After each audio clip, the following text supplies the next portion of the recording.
इस बुलेटिन में जानेंगे कब पहुंचेगा सिंधु चिनाब का पानी, क्या बोले मुख्यमंत्री भजनलाल शर्मा। शिक्षकों के लिए बुरी खबर, कम नामांकन वाले कई जिलों में इतने सरकारी स्कूल होंगे बंद। 3 साल पुराने किस मामले में पुलिस ने निर्मल चौधरी को किया अरेस्ट। भीषण सड़क हादसे में एक ही परिवार के 4 लोगों की मौत। और आखिर में बात करेंगे आज की राजस्थान री चोखी बात की।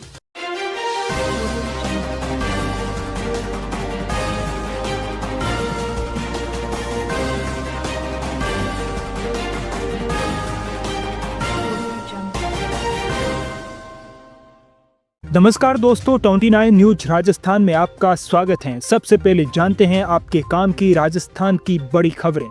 मुख्यमंत्री भजनलाल शर्मा ने कहा कि प्रधानमंत्री नरेंद्र मोदी के नेतृत्व में भारत आध्यात्मिक उत्थान से लेकर प्रमुख आर्थिक एवं सैन्य ताकत के रूप में उभरा है। देश की सैन्य ताकत की बानगी हाल में दुनिया ने ऑपरेशन सिंदूर में देखी है। पाकिस्तान को कड़ा संदेश देने के लिए भारत ने सिंधु जल समझौता स्थगित किया और अब प्रधानमंत्री के नेतृत्व में सिंधु का पानी अपने राजस्थान को मिलेगा। पाकिस्तान जाने वाले पानी को रोककर सिंधु और चिनाब नदी का पानी राजस्थान लाने की योजना पर काम किया जा रहा है। शिक्षा विभाग ने राजस्थान के 261 ऐसे सरकारी स्कूलों को बंद करने का बड़ा फैसला किया है जहां छात्रों की संख्या बेहद कम थी। ये स्कूल लंबे समय से शिक्षकों के जुगाड़ का अड्डा बने हुए थे, जहां बच्चों की पढ़ाई से ज्यादा शिक्षकों के पदस्थापन को प्राथमिकता दी जा रही थी। एक मीडिया रिपोर्ट ने यह दावा किया है। राज्य के कई स्कूलों में स्थिति ऐसी थी कि केवल 2 से 5 बच्चों को पढ़ाने के लिए पूरा स्कूल भवन, स्टाफ और अन्य संसाधन उपलब्ध थे। ये संसाधनों की बर्बादी थी और इन स्कूलों में पढ़ाई का माहौल भी बेहतर नहीं था। इन बंद किए गए स्कूलों को अब पास के माध्यमिक स्कूलों में मिला दिया जाएगा। राजस्थान में राजनीतिक गलियारों में उस वक्त हलचल मच गई जब विधायक अभिमन्यु पूनिया को हिरासत में ले लिया गया। हालांकि कुछ देर बाद उन्हें रिहा कर दिया गया।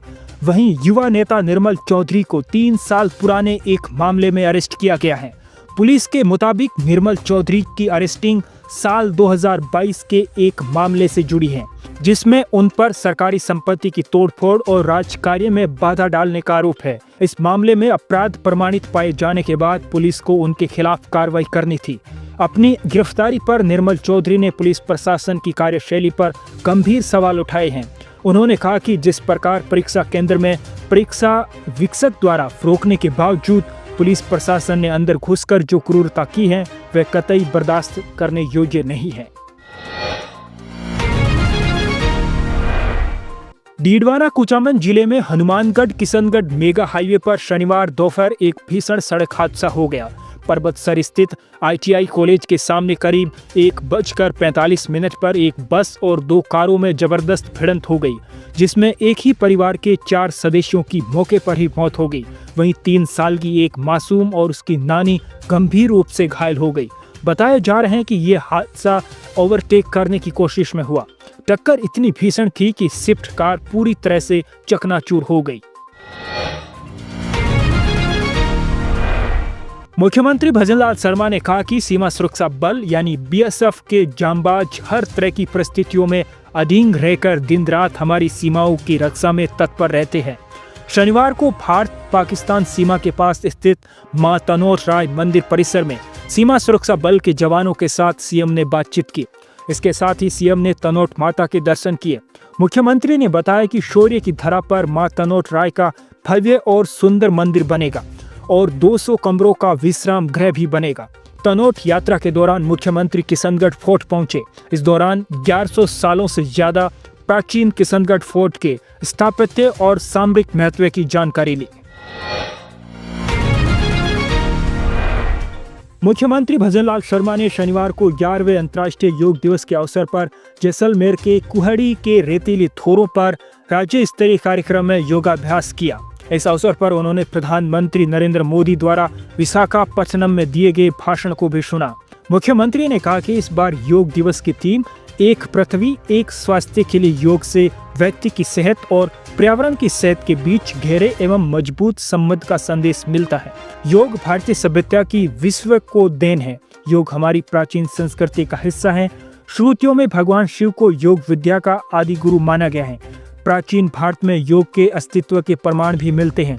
प्रधानमंत्री ने वर्ष 2014 में संयुक्त राष्ट्र महासभा में योग के बारे में उल्लेखित किया था। प्रधानमंत्री का मानना है कि योग बीमारी से तंदुरुस्ती की ओर तथा मैं से हम की ओर की यात्रा है। संयुक्त राष्ट्र महासभा में मोदी के विश्व को अंतर्राष्ट्रीय योग दिवस आरंभ करने के आह्वान को व्यापक समर्थन मिला और संयुक्त राष्ट्र ने 21 जून को अंतर्राष्ट्रीय योग दिवस के रूप में मनाने की घोषणा की थी। राजस्थान के भीलवाड़ा जिले में सूदखोरी की बढ़ती समस्या ने एक और जान ले ली। दावा है कि बीजेपी नेता आसिंद निवासी लादूलाल साहू ने ब्याजखोरों की ब्लैकमेलिंग और शोषण से तंग आकर जहर खाकर आत्महत्या कर ली।